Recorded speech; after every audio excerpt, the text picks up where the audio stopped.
Hello again. This is PC Delta Link, back with our Enigmatica 2 normal mode Let's Play. This is episode 27. And this is also a re-record of episode 27. Unfortunately, I had a bit of a...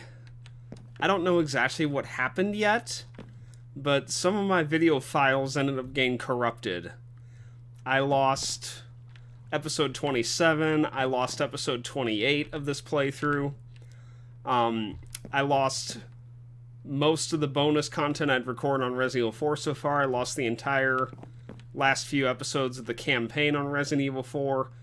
I lost probably in total for the playtime actually in the episodes and then the time for prepping for them and all that. I lost probably about 10 to 12 hours worth of work. So, unfortunately, the best I could do for episode 27 and 28 is I managed to dig out some deleted world files out of my recycle bin. And the furthest one back I had was February 20th, 2020. And that was the furthest back that wasn't, like, ridiculously far back. I had one from February 6th, but that would have been too far back. Unfortunately, it was that recording, that world file from 220. That was just after I had recorded episode 27 and 28, so there's only so much I'm going to be able to do here, and this is not going to be as good of a presentation as it would have been previously, I don't think, but I'm still going to try to do my best to present this mod again. So, yeah, kind of bear with me, and if you have any questions, please ask, because... And the way I had this set up, you know, I had all these crafting tables set up with all the stuff that I was going to show during each episode of it and get into, and I had it really well planned out because Applied Energistics 2 is a fairly complex mod to teach. But, yeah, I'm just going to pick up kind of as best I can and try to represent some of this. So, with that being said, let's get into it. Okay, so Applied Energistics 2, and I had somewhat kind of mentioned this at the end of episode 26, is a way to store your items as basically computer data on hard drives in Minecraft itself. So it would be a way to take all of the items in this chest, in the drawers, and just put them all into a much smaller space. But to do that, there's a couple things you gotta have to get started on this. And first off, you're going to need to be mining. You can see we have quite a lot of stuff in here. You're going to need to be getting charged Certus quartz ore underground and just regular Certus quartz ore. You need both to get started with. You'll also need some redstone, some glowstone, and some nether quartz. But the other thing you need to really get started in this mod is you need to find some meteors. And this is what we have the meteorite compass for. So the recipe is very simple. It's just a piece of charged Certus quartz and 4 iron. So very cheap. And what this thing does is it points toward the nearest meteorite. And you can see it kind of turning which way it's going over here. And you've probably seen these wandering around your world. I can almost guarantee you have. Because they're fairly frequent on their spawning, and they're huge. This is a meteorite. And you notice when we get within the chunk that the meteorite occupies, you notice the compass starts going crazy. It's just spinning around and around. Now, this happens on the border of the chunk, so it can actually activate pretty far away from it. So you won't necessarily know exactly where it is. You might want to, like, run around the edge. I just heard something weird. Sound like a creeper dying. Anyway. You might need to run around the edge of it to get kind of a better feel of where it is.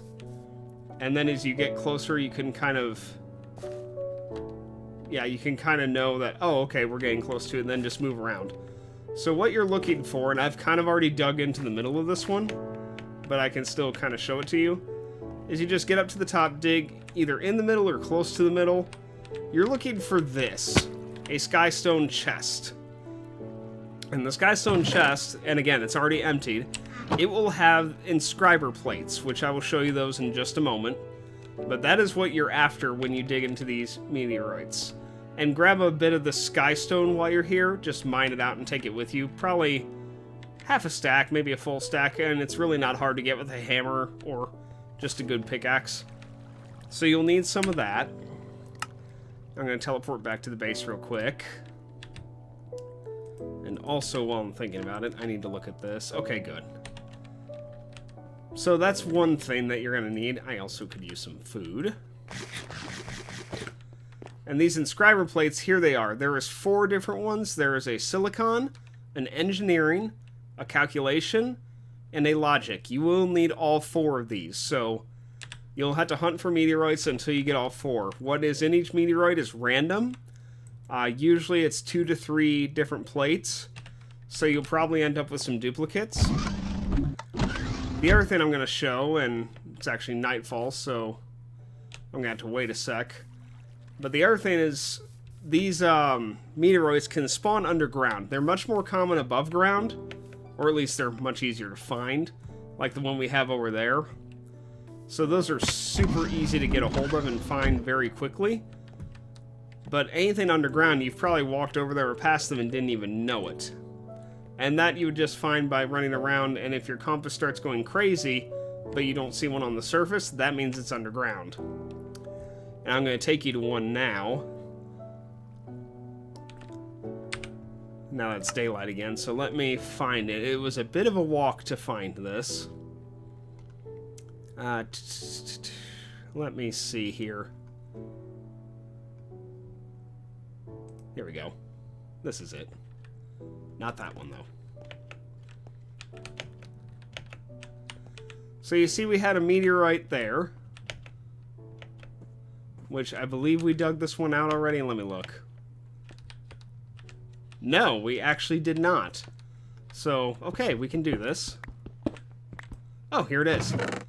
So see, 12 skystone and a logic press. You can find skystone in these chests too, apparently. But yeah, this one only had 1 logic press. But you notice that the compass is going crazy here, but then when I was over here, even further away, it was also going crazy. See right here, and that's not in range of that meteor. So this tells us that there's a second one. And we did find it. Oh, it wasn't this one. It was this other one. So down here, there we go. We dug down and see, there it is, right there. There's the skystone, there's the meteor underground. I did already mine this one out. You can see we kind of dug into the core here. And the chest is already gone. We already looted it. But another option you can do to find these meteors, you can take your block scanner module that we've used before for hunting ore, find one of the surface meteors, and, you know, right-click the skystone, and then with this block configured to hunt skystone, if you scan with it, there you go. If you're underground, it'll show you where a meteor is. So that's pretty sweet. So we're going to head back to base now. If I can find the base. There we go. Actually, I want to check something because of the way the compass was reacting over here. No?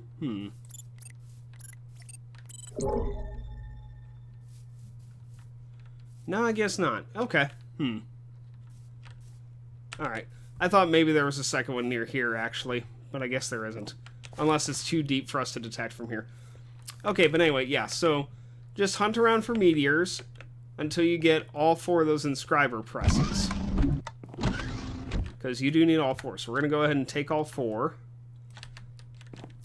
And I'm going to go ahead and leave the compass in here. We don't need that anymore. The next thing you're going to have to make is these fluix crystals. And these are not too difficult to make, so I'm just going to hit R and show you the recipe. And you just take a piece of charged Certus quartz, nether quartz, and redstone, put it in water, and that creates 2 fluix crystals. So we're going to get some of these. Just 4 nether quartz, 4 redstone, and hey, let's just get 4 charged Certus quartz. That works. And here we got a little pool of water right here. So we're just going to throw them in. And you see them all transform into the Fluix crystals. There we go. We got 2 each, so we got 8. You'll need these for a ton of different recipes in this mod pack. So they're fairly cheap to make, as you saw, but charged quartz could be a bit of an issue. You probably have way more normal Certus quartz than you do charged. There is a way to get more charged easier. We will be covering that very shortly. Okay, so the next thing you're going to want to get is we're going to need some sticky pistons, which we have 2 pistons already made, and you've seen pistons before. Cobblestone, wood, iron, all that. And we still don't have a source of slime, so our source of slime is still slag right there. There we go. Our source of slime is still coagulated blood. So, yeah, dropping ourselves into the Tinker Smeltery to get coagulated blood. So we get that. Put that. There was 2 sticky pistons. And that you combine in this pattern with 1 piece of Fluix crystal, iron. This gets you an inscriber. Inscribers are critical for continuing in this mod. And you're going to need multiple of them for just ease of use. So you can see we have 4 in here so far. This is going to be number 5. So we have 5 of these right now. And we're going to need these. So you can see we have a silicon press already in here. That's one of the multiple ones we had. We're going to put our calculation press in this one. Our engineering press in this one. And, oh, we already have a calculation press over there. So we'll put the logic press into that one. And then these are extra. We'll just throw them in here. See, we have a couple extras that we had gotten earlier. So the inscribers are used to make different printed circuits that you require to build different parts of this mod. So you have the calculation circuit, the logic circuit, and then the engineering circuit. And then printed silicon. So to get that, you're going to need a couple different things. Silicon, you're going to go through a pretty good amount of this. Here's some right here. The easiest way I have found to get silicon, at least for the tools that we have available right now, and I'm just going to show 1, 2, 3, 4, 5, 6, 7, 8, 9, 10. I'll just show off 10 of this for how easy this is to get if you don't have any sand. So we're just going to start with 10 of this.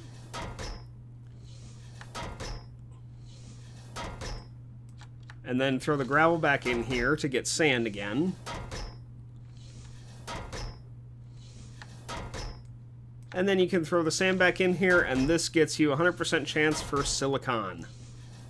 From Nuclear Craft, actually. There's different silicons from different mods. They all work with this. You don't have to have a specific one. So your silicon is used to get printed silicon. And see, we have some right here. Now here's one thing about these inscribers, and this is kind of an annoying thing you have to work around. So see, I'm going to shift left click here. It only puts in 1. So you cannot drop in like a whole stack. Like I'm left clicking right now and it only holds the 1. So that's kind of a downside to these things. But there is ways to semi-automate it. So like right here we have a hopper. And now it's very important for the item in the middle here, like I've got here, you have to input from either the left side or the right side. So we're going to throw our silicon in here. And you see as it finishes, it will just drop the next one in. So you can semi-automate these. You can fully automate them later, but I haven't quite figured out how to do that yet. So we're going to take some of this printed silicon. We're going to put it in here, and we will get back to this in just a moment. The next one, for the logic press, you require gold. So just like before, we don't have a hopper on this, but just like before, you can automate it with a hopper. You see, it actually presses it together and creates the printed circuit. So there we go. We'll take both of those printed circuits. For engineering, you require diamonds. So same thing.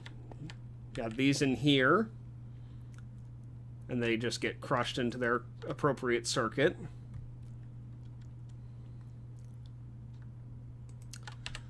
Now for the last one, you need a pure Certus quartz crystal. Which that's gotten slightly differently. So I'm going to show you the recipe for that. And how it's gotten is you take a piece of Certus quartz and you crush it. And then you'll need a piece of sand. Just one will do fine. So then you take your Certus quartz dust with sand, and that gets you 2 Certus quartz seeds. Now what you do with these is you throw them in a pool of water. Oh, and if you look, it says this item won't despawn. So you drop them in the water, and the water will cause them to grow into a pure crystal. Now this process can take a very long time. That's why these don't despawn, because normally I believe items despawn after 5 minutes, I want to say, in-game normally. But these will be up forever.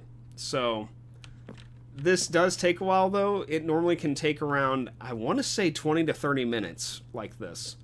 But there is a way we can get that much faster, and without doing a whole lot.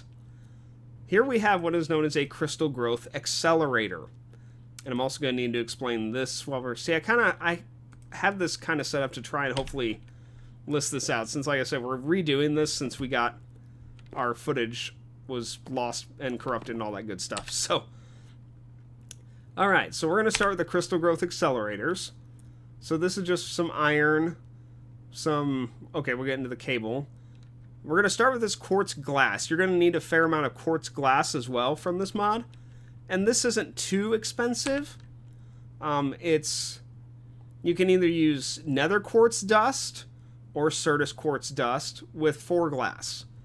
So 5 dust and 4 glass. I don't know if you can mix and match, but that gets you 4 of this quartz glass. And I think we have a little bit of this still laying in here. Yeah, we have 5 pieces in here. So that's not terrible. So you will need some of that laying around for certain. But the next thing we're going to show on this recipe is this glass cable here. Glass cable is gotten from Fluix crystals around quartz fiber. Quartz fiber is gotten from either nether quartz or Certus quartz dust with 6 glass rod, just like you're making a conduit, kind of, from Ender IO. And that gets you 3 pieces of quartz fiber. And that is then used to get the ME glass cable, and that gets you 4 for 1 piece of fiber and the 2 Fluix crystals. So, again, not too expensive, and you get multiple pieces for 1 crafting operation, which is always welcome. The last piece you need of the crystal growth accelerator is a Fluix block, and that's pretty cheap. It's just 4 Fluix crystals. Ignore the pure Fluix one. Try not to use pure crystals unless you absolutely have to, because they're harder to make, they take more time. It's just better if you can get by with less. And you can't here. I'm not even sure why this is an option when this is, like, way cheaper and easier to get. So yeah, Fluix block. So what the crystal accelerator does is you put it near the facing the water you want it to affect, and it will actually increase the growth rate. And now if you look at our Certus quartz seed, it's been there for a few months and it's still at 0%, 0.0% grown. But we can fix that. Now, something else interesting is if I just take this crystal growth accelerator and put it down here, you notice the cable does not connect to it. It is not receiving power. Device offline, it says. That is because these require their own special power source. And their power can be transmitted through these ME glass cables. But you can't just get power off of these lines for this. Because see, these won't connect to that either. So what you need is this block from Applied Energistics known as an energy acceptor. And this is also fairly cheap, just more quartz glass and a Fluix crystal with 4 iron. The energy acceptor does exactly what it sounds like. It can take energy from any other network, so in this case you see it does connect to this, and this will take the power from our cables, and it can supply the power to these glass cables. So that is how you power your systems. Now you see we already have one here, powering this stuff over here, and you can see these are sparking and they're lit, and there's one underneath the pool of water, and then one on each side. We're going to go ahead and add another one behind it.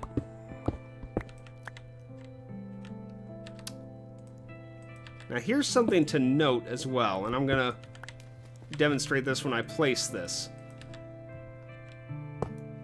So you need to make sure that the bigger square is facing inward toward the pool of water, because that's actually what grows it. So make sure it's not facing the wrong direction, otherwise it's not going to do anything. The other thing to know on these blocks, they only accept power from the back of them, or the bottom, depending on your orientation. So you see it's kind of lit up now, and it's got those lovely little electric sparks going across it. So these will accelerate the growth rate of your crystal seeds. So we're going to throw those in there, and we'll leave that, and we'll be back shortly. In the meantime, while we're waiting for that, I'll show you how to finish off these circuits, because these circuits are not done yet. So you'll need some of this printed silicon that we've gotten from just dropping silicon in here. And you see we have that in a chest down here, going into the bottom of this inscriber. Because, see, this goes to the bottom of this. And then we have redstone coming in from the right side. And then we have this item hopper on top. This will feed into the top slot. So you have to combine these printed circuits with a piece of redstone and the printed silicon. This has to be done for all of them. So we're just going to throw these in the hopper, and they will slowly process automatically as the hopper drops them in here. And see, this gets us, this is an engineering processor.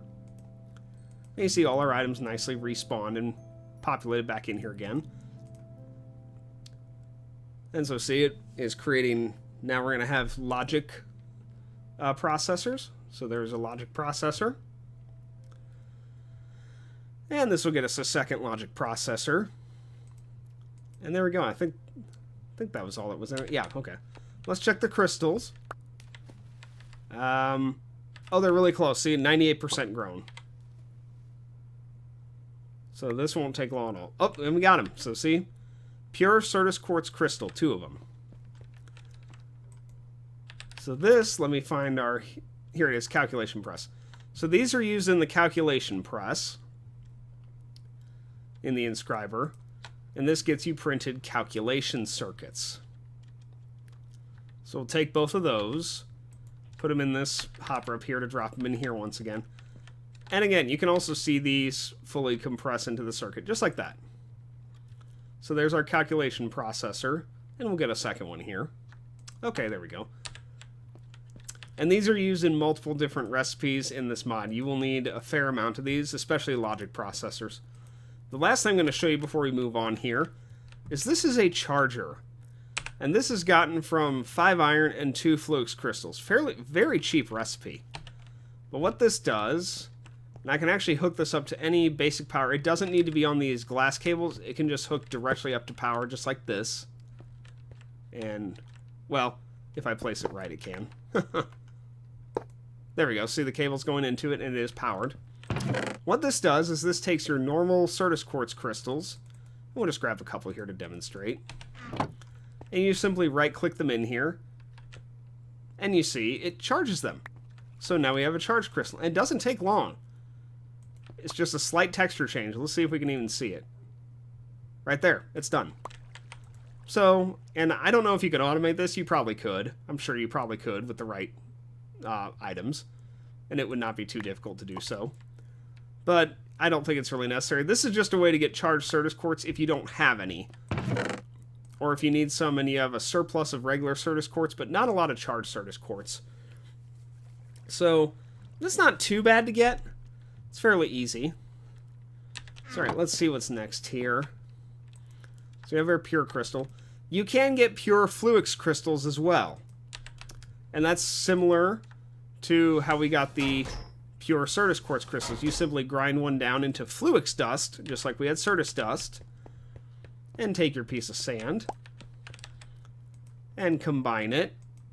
And that gets 2 flux seeds. And we'll just chuck these in here, and we'll check on them in a bit.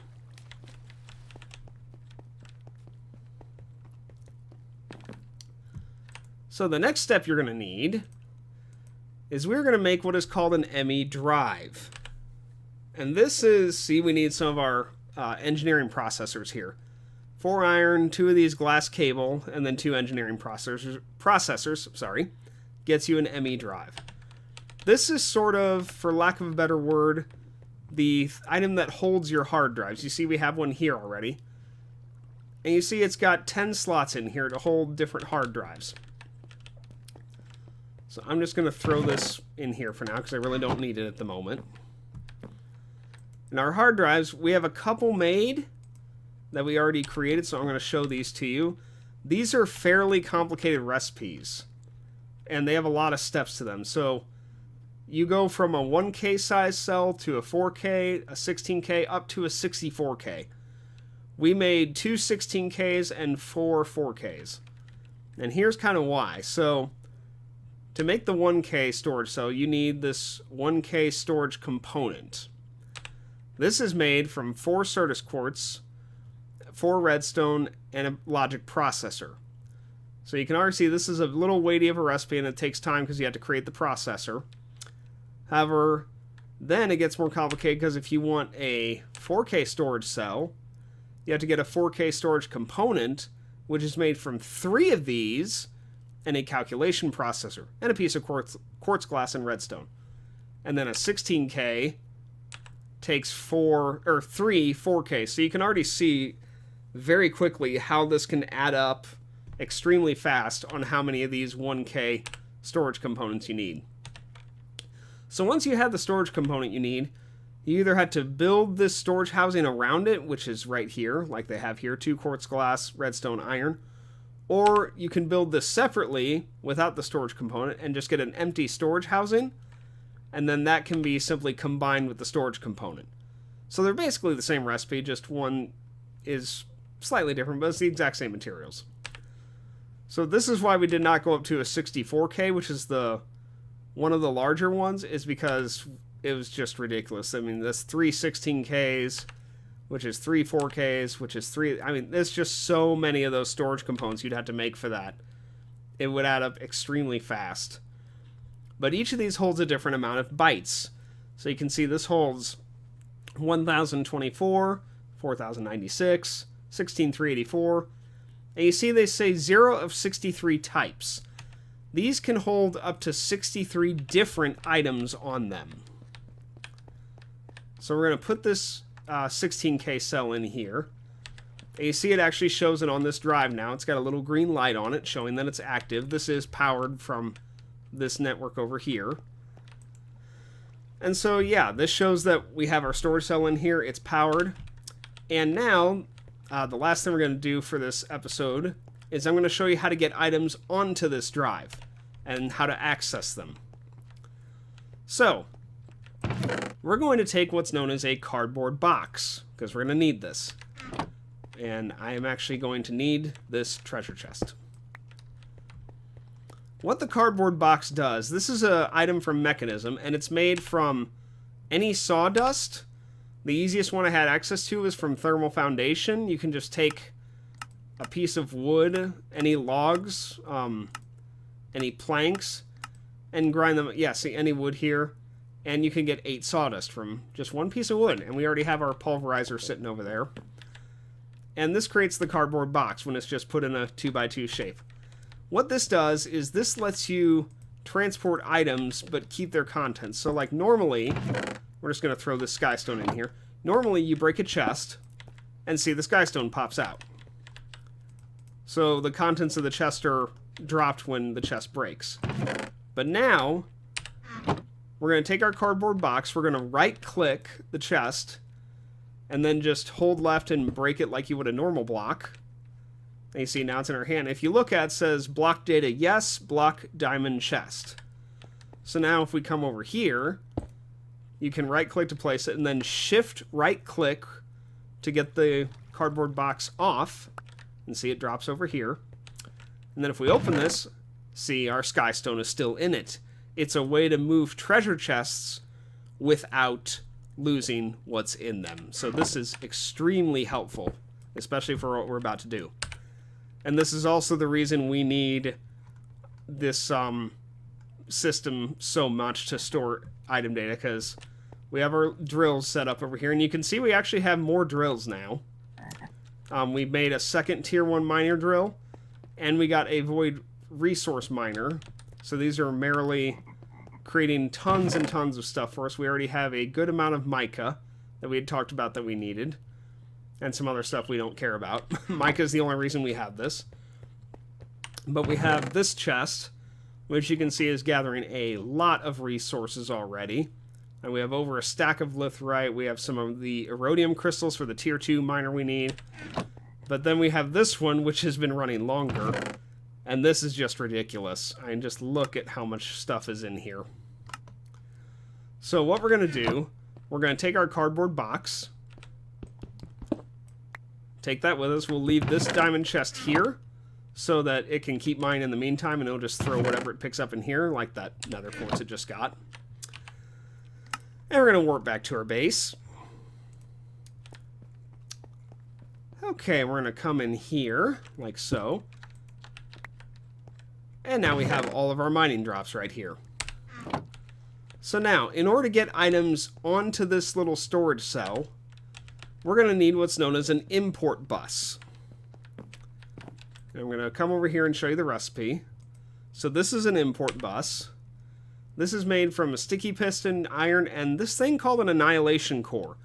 There's two different cores. There's a formation core and an annihilation core. These are used for different crafting things in this mod. So you will need a decent amount of these, but they're not too expensive.